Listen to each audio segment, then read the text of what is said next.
Hello, my name is Andy and I am the Village Idiot. I'm armed with a car and a GoPro and an unhealthy amount of time on my hands. I'm using that time to attempt to visit every civil parish in England.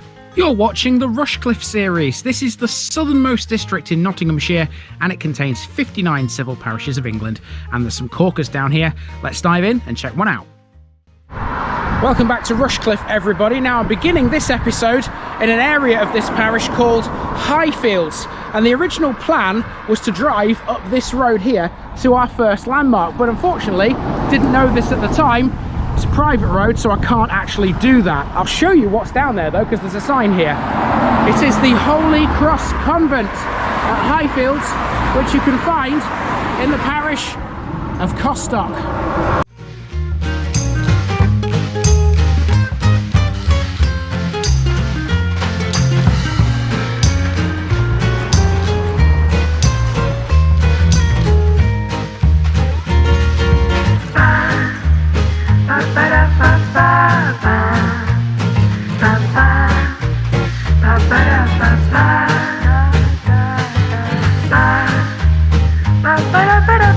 Here's my disclaimer for people who may be watching me for the first time. I say things as I would in my native accent and dialect. As a result, I may not pronounce things in the same way as the locals do. Remember, I'm a visitor. It's impossible to know everything.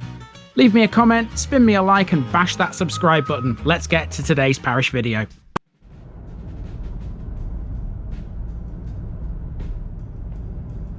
Costock, Cortling's place. This week in Rushcliffe we find ourselves in Costock, a village which links the two parts of the district we've covered so far together. Costock lies on the A60 between the villages of Bunny and Rempstone, and its nearest town is Loughborough, although it's also not too far away from Nottingham. Like Rempstone, Costock is on a crossroads, but this time the crossing point is far from busy. In essence, it's a linear village, this one, but there are 5 main areas to consider. First of all, there's the historic core, defined as the area immediately west of the A60. With its narrow lanes and cottages fronting them directly, the core contains the church, the manor house and most of the oldest buildings. Then we have Main Street, where most of the facilities are located, such as the school, the village hall and the one and only pub, the Generous Briton. The third area is the one which this walk will begin with, Loughborough Road and the Old Main Road, which used to have another pub many moons ago. To the extreme west is the lovely little Costock Nature Reserve, together with a brand new area of housing.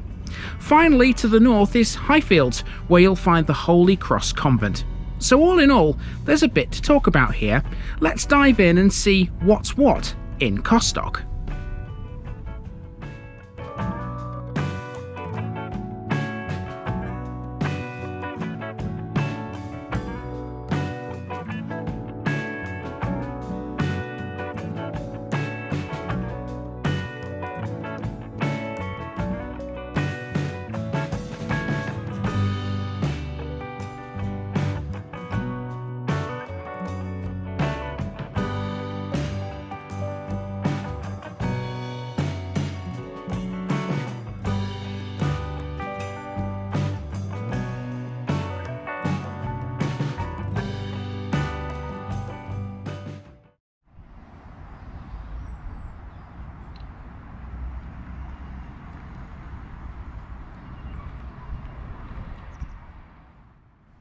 We begin our route at this house on Old Main Road. This is clearly brand new, but I know what used to be here. It was a pub called the Red Lion. Google Street View still shows the pub if you go back far enough. Here I've included a still from it to show you what was once here. How times change, eh? The pub isn't the only thing that's different in Costock nowadays. This road we're on right now is another fine example of how things have changed. This was the main route through the village from north to south until the modern A60 later left this redundant as a thoroughfare.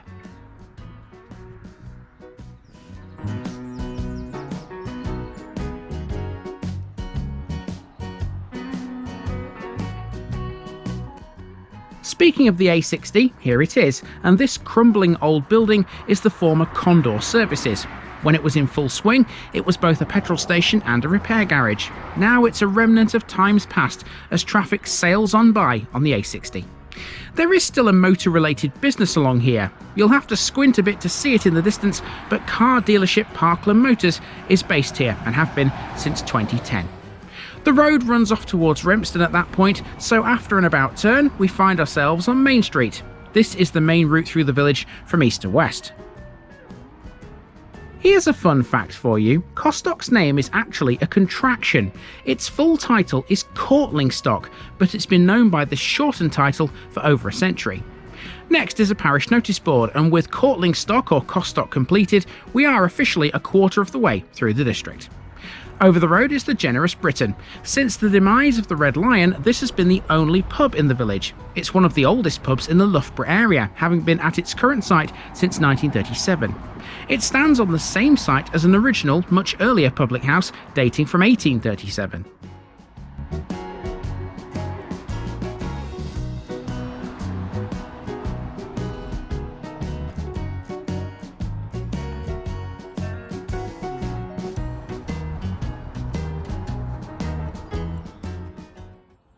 After following Main Street for a while, you'll come to Miller's Lane on the left.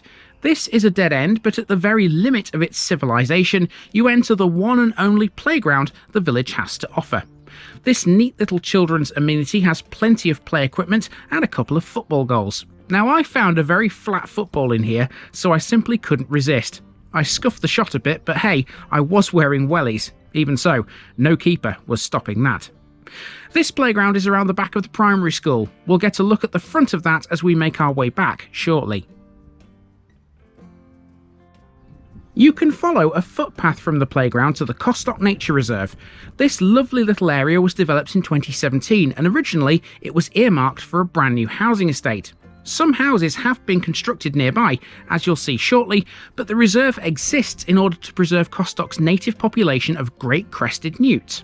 A friends group manage the reserve. Such work involves periodic pruning and coppicing of the trees and shrubs. Originally it had 28 members, but with the passage of time, membership has dwindled significantly.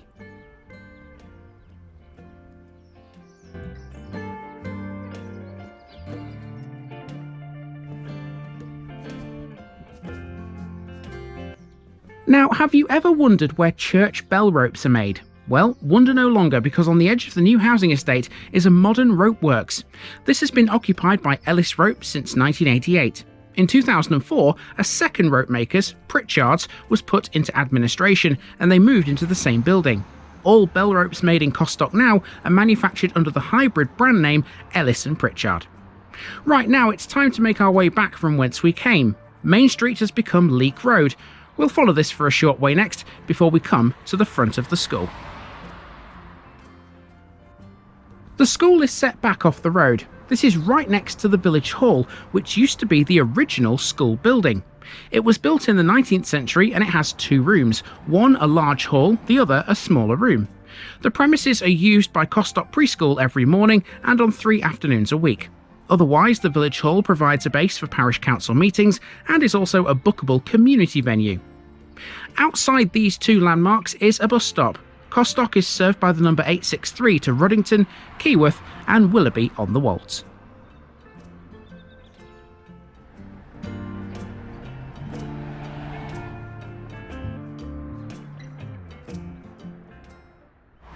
Okay, so take a breather here at Manor Close. We're about 2/3 of the way round. There's only really one major landmark left, and that's the church. We're going to take a left turn shortly up towards that and then head back across to where the old pub is and finish the route. Next to pass is a former pinfold, which has clearly been rebuilt at some point. It's seemingly used now as a little storage space. A left turn onto Church Lane, and now we're entering the historic core of Costock. This part of the village is full of narrow lanes with cottages that have doors opening directly onto them. There's also some ancient buildings too, including the Manor House. These are its gates. The house itself is late 15th century, making it one of the oldest surviving residential buildings anywhere in Nottinghamshire. Next door is the Grange, slightly more modern, but still mightily impressive. With the exception of Cherry Tree Farmhouse on the Old Main Road and the White House on Main Street, all of Costock's listed buildings are within the historic core. It does seem a little crazy that there's only 7 of them. I couldn't help but notice as I wandered through this narrow maze of elegant property just how many sandbags and flood defences there were outside the front doors. Here's one such example. It seems Costock may have issues with drainage. This was my favourite house in the core, a Grade 2 listed early 19th century townhouse named Pomerania. One of the standout features within the historic core is the Church of St Giles, originally built in 1350. It was at this church where, it's said, soldiers once sharpened their battle arrows. This has had a few additions and restorations over the centuries.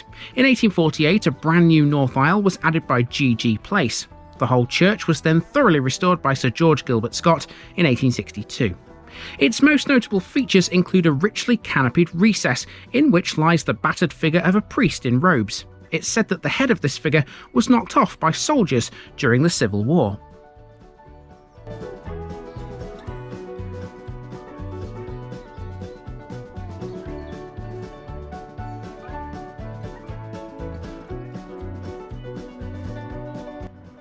Set back from the road along Chapel Lane, you'll find this lovely old dwelling, which could so easily be missed. That is the early 17th century Hall farmhouse. A path at the end of the road then takes us over the A60 before running into a paddock on the other side.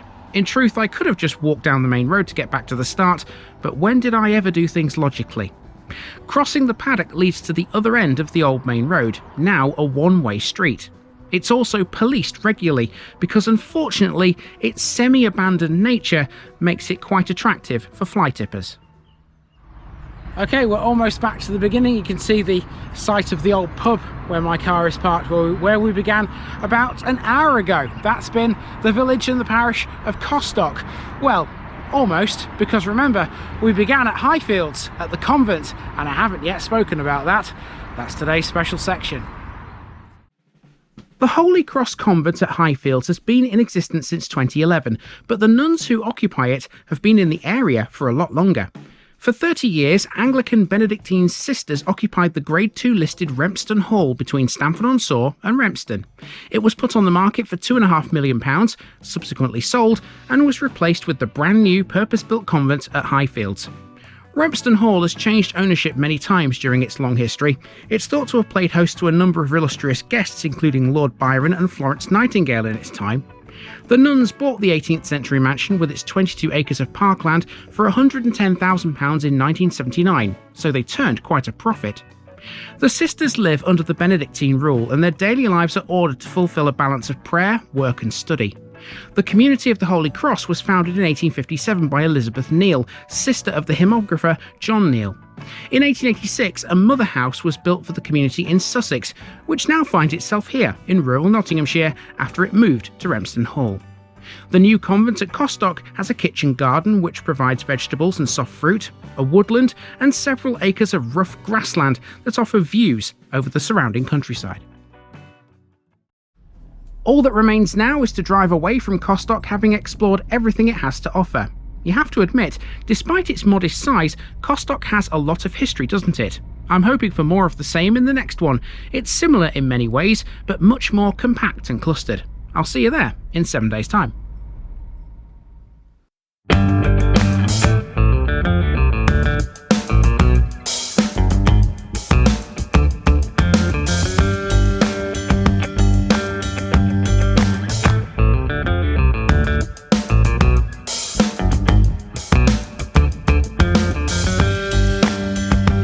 Thanks for watching this video, folks.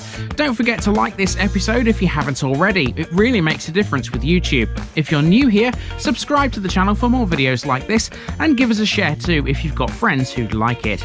You can find all the links to my social media accounts below, as well as my Buy Me a Coffee page where you can donate to the channel. Also, if you've enjoyed this episode, have a look at some more videos in this series. Until next time, I've been Andy, also known as the Village Idiot, and I'm out.